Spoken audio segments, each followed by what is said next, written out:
Hey everyone, this is 8-Bit Flashback back here again, and there's a program that's been out for a while now called 3D NES. And if you're not familiar with what this is a program that allows you to play your old NES games in 3D.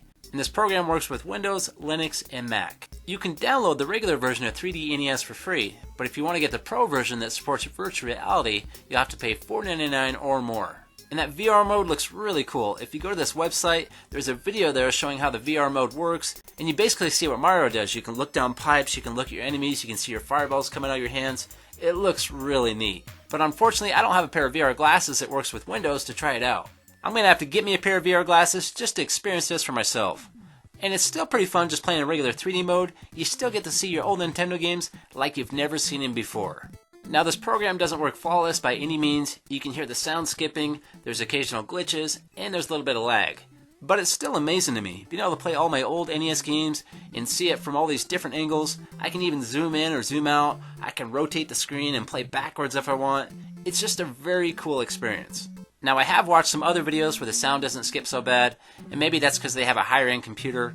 I got about a $1,000 laptop, and this is the results I'm getting. And this program doesn't truly make it a 3D game. You can't just go roam wherever you want. There is some restrictions still, but it does give it that 3D look. And there's quite a few settings you can play with too. If you want to load a game, you just load up the application, then click the load button, and that'll bring up a window where I can search for more games.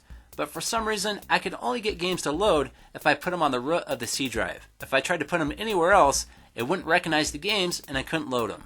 The program doesn't include any Nintendo games, but it does include some 3D saves. When you download the program, there should be a folder included called 3DN, and inside this folder is going to be a bunch of different 3D game saves. And these are game setting saves for some of the most popular games to give you the best 3D experience for specific games. But in order to make your game saves work, you have to supply your own ROM. For instance, I already had Contra on my computer, so I dropped Contra inside this folder. But it doesn't work unless you rename it the same as your saved game file. So I had to rename my ROM to just Contra, and that's the same as my saved game file. Then it works properly.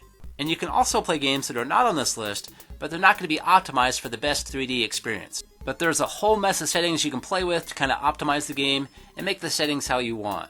And you can also program a compatible controller so you're not stuck just using a keyboard. For instance, I'm using a PS3 wireless controller that has a USB dongle. And there's even an editing mode where you can change the shape of objects. Basically anything that has an outline, you can change the shape of that object.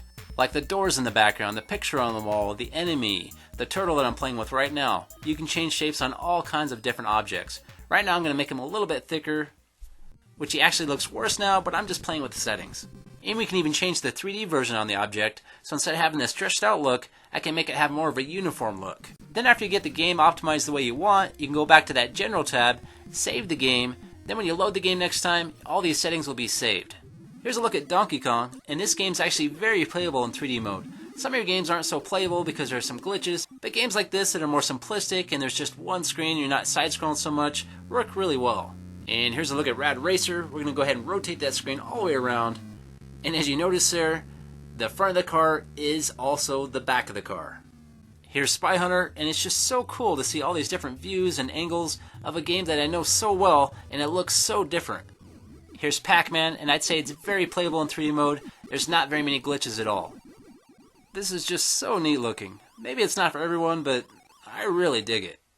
Alright everyone, thanks for watching. If you liked that video, please hit that like button. If you want to hear more from me, please subscribe. And you can also find me on Patreon now if you want to help support the channel. I'm going to be doing some behind the scenes stuff, talking about upcoming projects, and some giveaways. Alright everyone, see you later.